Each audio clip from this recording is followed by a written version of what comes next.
بنشوف في المستقبل إن الأرض اتطورت بشكل كبير جدا والتكنولوجيا، لكن ده مفادش بأي حاجة للبشرية.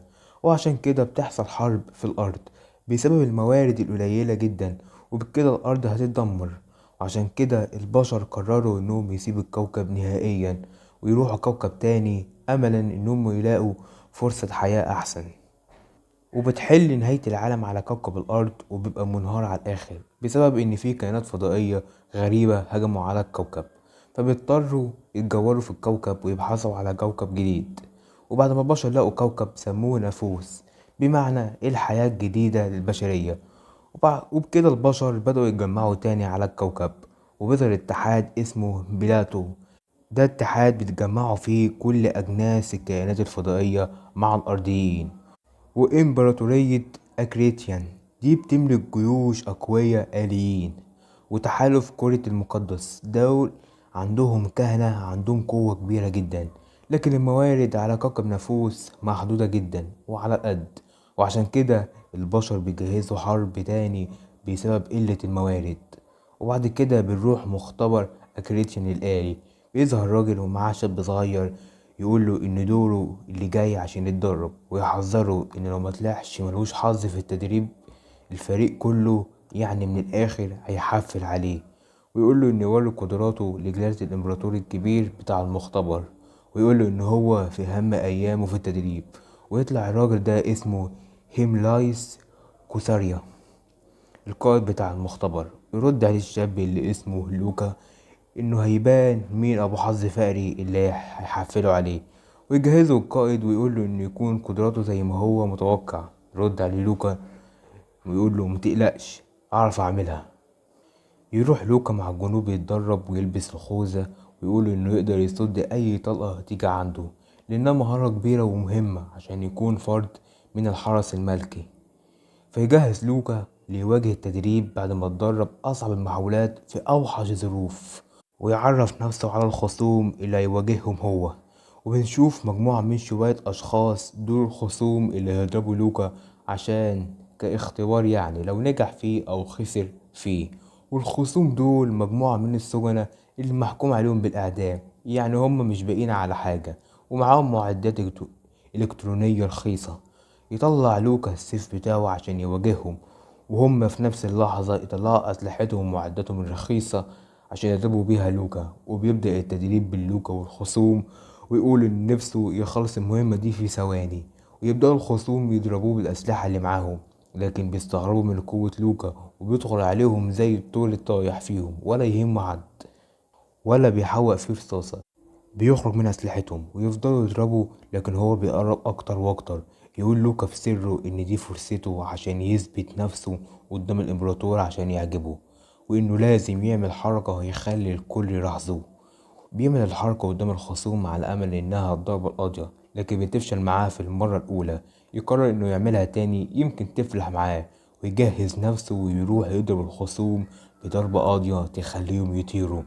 ومن بعيد القائد بيبتسم إنه مخافش ظنه فيه وقدر ينجح ويكسب توقعه.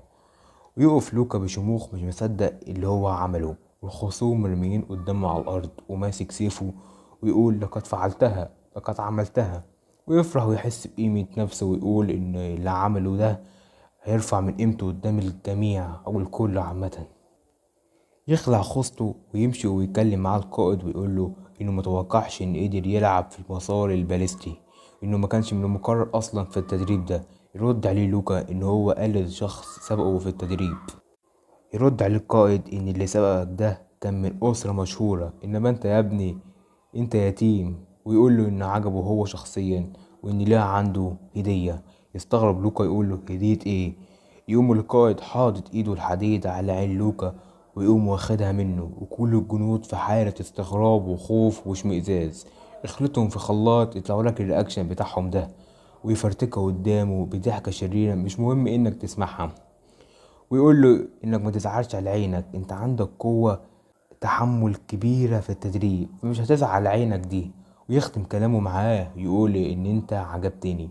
يرد عليه لوكا هو مكسور الجناح يا عيني، ده يشرفني جدا يا قائد. يقول له القائد ان العين دي كان هيخرجها في اي وقت عامة، لكن ده كان ميعادها. فيطلب القائد عين صناعية فيها ميزة التنبؤ بالمسارات من حسابه الشخصي. هو استغرب لوكا.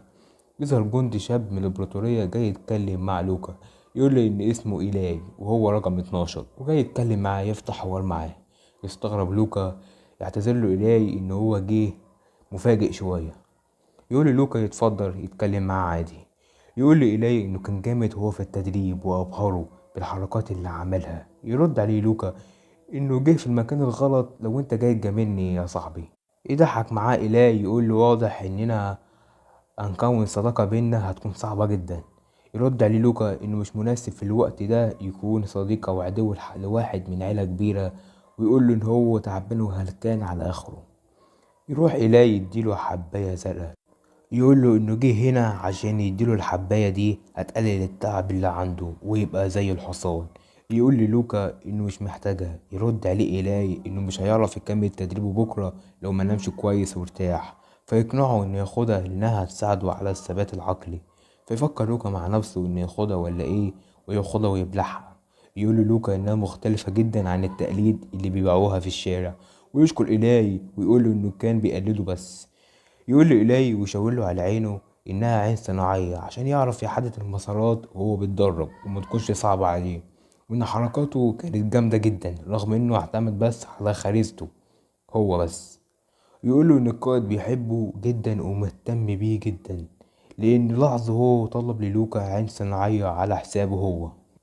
يرد عليه لوكا إنه بذل مجهود بس عشان يتدرب بس مش أكتر من كده، وإن النبالة ممتازة غير الناس العادية اللي لا حول ولا قوة ليها. فهو بيتمسك بالفرصة دي لأنه من عيلة حالة وضيعة وعادية وعلى الله حكايتها تماما. ويستغرب إيلاي من كلام لوكا، ويقول له إن النبالة حلوة ومفيش كلام وإنت اتخطيت عملية الاختيار، لكن في ناس كتير بيسقطوا في التدريبات دي وإن في ناس بتدفع فلوس. يتصدم لوكا ويقول هو ده ممكن يحصل؟ يرد إيلاي إن مفيش دليل على كده، بس اشك ان في كده فعلا، ان الناس اللي زيك ممكن يسقطوا عشان ما عندهمش داعم ليهم، بس انت جيت بفضل مهاراتك بس. ما صدقش لوكا كلام إيلاي، انه ما كانش بيتوقع انه يسمع الكلام ده من واحد من عيلة النوبلة، وما كانش عامل حسابه اصلا ان في ناس بيوصلوا بمجرد ان ليهم داعم ليهم بس. فيمد إيلاي ايده للوكا يقول له ان امثالك المفروض انهم يكونوا ناجحين وان هو هيشجعه. فيحط لوكا كفه على كف إيلاي ويبقوا متحدين مع بعض. وده كان نهاية أول فصل، وده كان الجزء الأول من قصة باد بارن بلود الجزء الأول. ولو عجبك الجزء ده وعجبتك القصة عامة وعايز جزء تاني، اعمل لايك للفيديو واشترك على القناة عشان نعملك الجزء التاني. ومتنساش طبعا تعمل شير للفيديو عشان يوصل لناس كتير، ونعمل الجزء التاني والتالت من القصة. ومتبخلش يعني باللايك والحاجات دي يعني زي ما قلنا عشان الجزء التاني.